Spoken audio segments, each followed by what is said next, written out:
How can we improve the program experience for our clients? For years, while running group programs every single week, that is the exact question that I asked my team at the start of every single one of our meetings. We had a meeting every single week, and I led my meetings with how can we improve the program experience for our clients?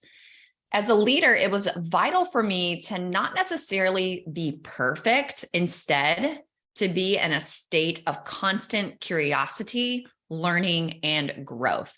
Learning how to better serve our clients who are linking arms with us to learn, develop, grow, and get results through implementation. It goes beyond the sole purpose of any of us doing business just to make more money, especially for those of us in the coaching, mentoring, leading, and expert industries. We are really running classrooms here with adult students. It also goes beyond just traditional customer service. Like, I can't find my link for something. The link you gave me isn't working. How do I log into the membership site? Please help me solve my problem. Though that's all falling into the category of customer service, and it's great, and it needs to be around. It needs to be in every single business, every field, every industry. But we're in a unique industry in the coaching and expert space, in that, again, we are teaching people. We are working with adult learners who are coming in as students, whether you are a mindset coach, a relationship coach, a health coach, or any type of business coach, or anything in any of those categories. Oftentimes our clients are coming to us because they want to learn something new. And so we want to make sure that we're designing an environment and equipping our clients in such a way that A, they can learn, B, they can retain, and C, they can implement, and D, they can implement for a long period of time and sustain the results that they create. I used to be a high school teacher. And as a former high school teacher, this was back in my 20s, I have a very deep understanding of how we must lead and facilitate learning programs so that our clients are successful. It's my favorite topic. I love talking about it. And if you just do a quick search on any platform, on any search engine, and you are looking for this type of information as it relates specifically to the expert and coaching industries, you're going to be really hard pressed to find it. And, I was just on right before I pressed record for this solo episode, I interviewed someone. It's going to be coming out in December of 2022. They're a YouTube expert, but they have 100% client retention in their group program, one of their group programs. And so we were chatting about the decision-making process on how to design, format, structure, and deliver that program. And, what we have to remember is that we have got a diverse group of people in our programs. And yes, we're all working with adults, and yes, we all have to be 100% responsible for our results. Of course, you and I are a consumer as well. We get that. At the same time, as consumers and clients, we have a particular standard or expectation that the environment that's going to be provided to us from the leader, the coach, the mentor, the expert who we hired is going to invite us and be conducive to learning, growing, developing, iterating, improving, implementing, and also getting results. And I think it's so important that we remember and acknowledge that not all of our clients are created the same. Just like back in the day, my high school students, when I was a high school teacher, they were not all created the same. They didn't enter into my classroom in the same way. Think about that for a second. Do you remember what it was like to go to school as a kid? Or maybe you're a parent now and your child is in school. The teacher was always the authority. You did what the teacher said to do, or else. There were a few really smart kids in your class. They got A's. A few kids got F's and failed every once in a while, especially in elementary school. Somebody got held back, but that was few and far between. Most kids got D's, C's, and B's. You had the quiet kids, the outspoken kids, the athletic kids, the class clowns, the ultra smart, nerdy, geeky kids. And then you had the kids that you never really knew, but somehow they managed to get by and graduate and go on in life. Some kids came from lovely homes and families and were well provided for physically, emotionally, and financially.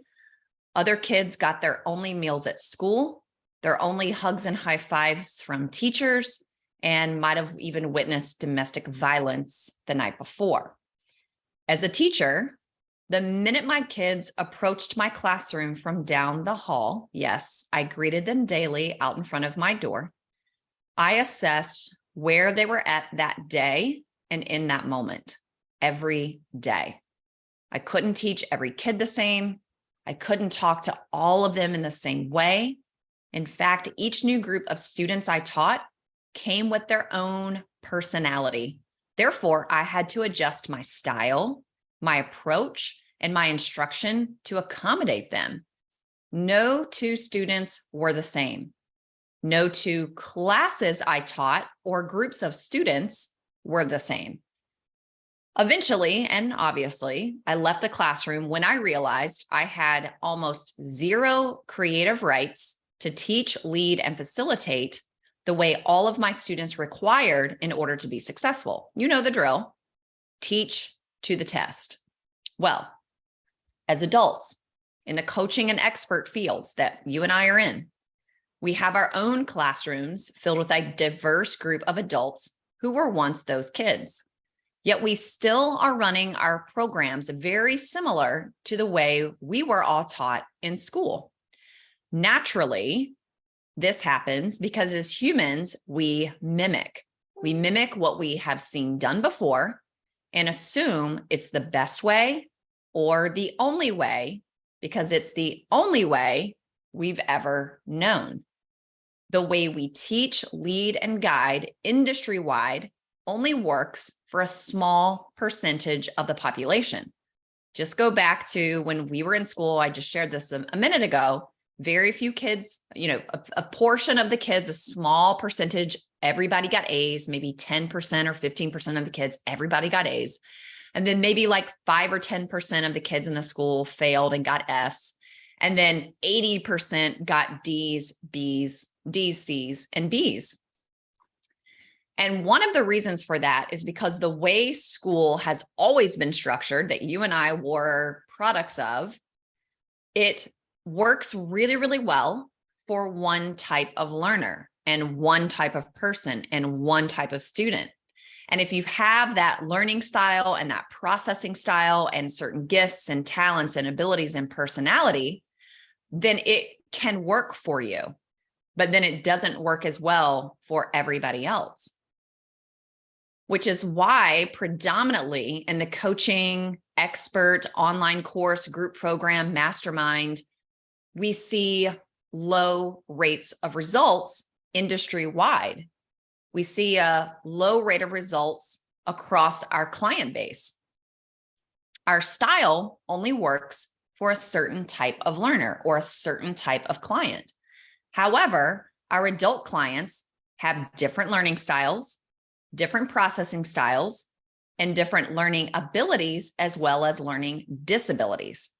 Some of our clients might be dyslexic, have ADHD or ADD, even be partially deaf, while some prefer to learn visually, others auditory, others kinesthetic, and then still some digital. That's like a fourth new preferred processing style that has erupted in the last 10 or 20 years.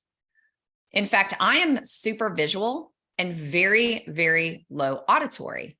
What I hear, I don't usually remember and usually have to listen to something many, many times before I actually get it. But the main tool of instruction in a program is auditory, audio, or speaking. But we still try to shove our adult clients through our process, our systems, our strategies, our way of doing things in order to get results. We make our way the way. In reality, our way is a way. And each of our clients have a way that will work best for them. In many programs, there is little to no accommodations, adjustments, or flexibility for serving dynamic groups. It's just not the nature of how the majority of programs are built in the coaching and expert industry, which is why such a small percentage of clients get great sustainable results industry-wide.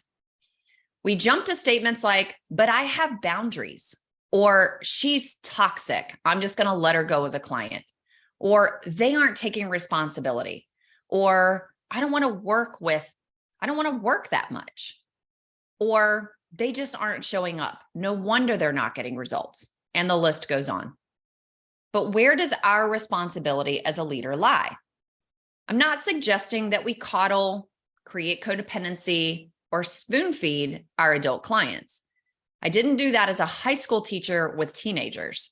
I had strong boundaries and standards that I didn't bend, and my students knew them from day one. However, I developed a style of teaching, guiding, coaching, and facilitating in my classroom that was flexible enough to accommodate each new group of students I served, with a constant focus on how I could innovate, iterate, and improve my classroom. As you go from serving individual clients to one to few, and then one to many, consider this. How can you best serve a dynamic group of adult clients who all have a desire to be successful and who all require something just a little different from you and your program here and there? Sure, you will more than likely need a small team to support your efforts to be a world-class organization. So don't think that you have to do this on your own. Elevating and increasing our client results, experience, and retention as coaches, mentors, leaders, and experts is about more than how much more money we can make and clients we can push through our programs. It's about documenting, designing, and delivering our programs with the right combination of content, context, and community that works for everyone involved. I want to leave you with 3 questions that you can spend some time pondering. This is not a complete list of all the questions that you should be asking yourself as a program designer and leader with your groups of clients, but this is going to help you start to think differently about the way in which you're running your program. You know, I mentioned a few minutes ago in this episode, all of us predominantly listening to this episode, especially if you grew up in the US, we are all products of the public education system. Now, I'm not suggesting that it's bad or it's wrong or it's great or it's good. I'm a product of public education. I was a teacher in the public education school system. Our daughter is in private school. Although there are some significant differences between public and private, it is still largely taught the same way. So naturally, as adults, we're going to mimic the way that we were taught, right? We're doing the same thing in the coaching industry. So not only are we teaching and leading our adults the same way we were taught in public education, in public school, that we now realize was not that effective. There's so much conversation around that. But we're also all taking group programs. You've probably taken a lot of courses online, whether they were self-study or taught live by the instructor. You have probably invested in multiple group coaching programs, whether they were 8 weeks, 90 days, 6 months, 9 months, a year. You've probably invested in some masterminds. You've even attended retreats, in-person events. Maybe you've even gone through a certification program or 2. And what we see most coaches and instructors doing when they're shifting to the group model is they're simply looking at the programs they went through. Even if they didn't like them that much, they're still designing and constructing, formatting, delivering, and structuring their group programs the exact same way the group programs they took were structured, whether they liked them or not. And so what we have on our hands is a lot of people, again, just mimicking what they were a product of themselves, regardless of whether it actually produces results or an elevated client experience, or lends itself to higher levels of client retention in the program? So I'm going to leave you with these 3 questions, and I want you to think about these and see if it gives you any insight or creative ideas around how you might do something differently in your own programs if you are just starting them, or you've had them for years and you're making millions of dollars from your leveraged offers. Question number 1, how can I disrupt my industry in terms of the way I deliver my program? You know, we're always thinking about how we can disrupt our industry with our message and our voice and our marketing and our branding and our positioning and our selling. This is a slightly different angle. You know, there's enough people out there talking to you about branding, marketing, and selling, and it's important and it must be done. But no one is disrupting inside of their actual program. So if you think about all the programs, let's say you're a branding coach, all the branding programs out there, or all the sales programs out there, all the masterminds out there, all the live events out there, all the programs on mindset out there. How can I disrupt my industry in terms of the way I deliver my program?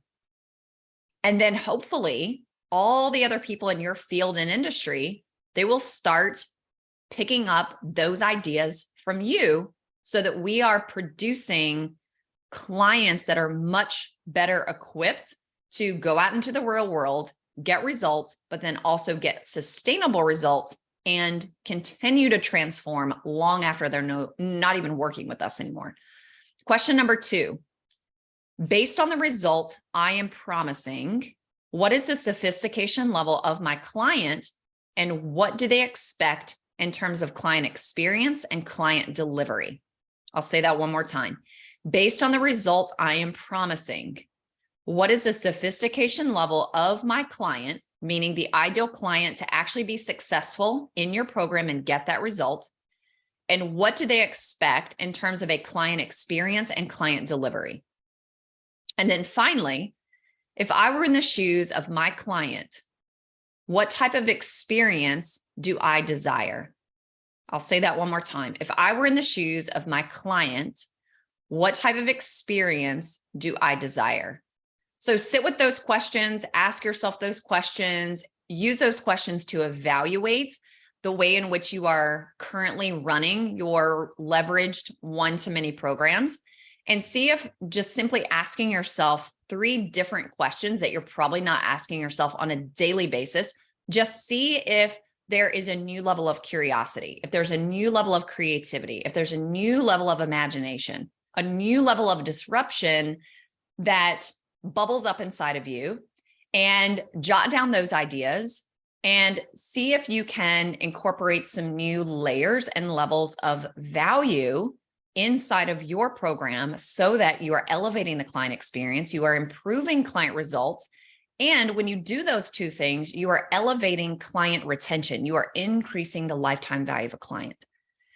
So if you're listening to this and you'd like to be a best-in-class service provider to your clients that you're serving in a group program, a certification, a mastermind, a high-touch course, ultimately you have your own classroom, while honoring what works for you and your team and your clients long-term, I would love to connect with you privately. You can send me a message super easy on Facebook or Instagram. Find me at either one of those places at Megan J. Huber.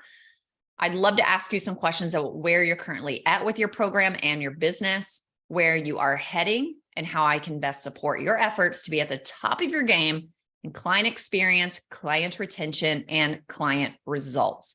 And if you got any value from today's episode, I would love for you to let us know, leave us a review, let us know what the golden nugget was that you got from our episode. What else would you like to hear? And if you've got clients, friends, or peers, colleagues that you think this episode would be really valuable for, please share so that we can continue to get the word out. And remember, until our next episode, design your life and business so that it is built to last.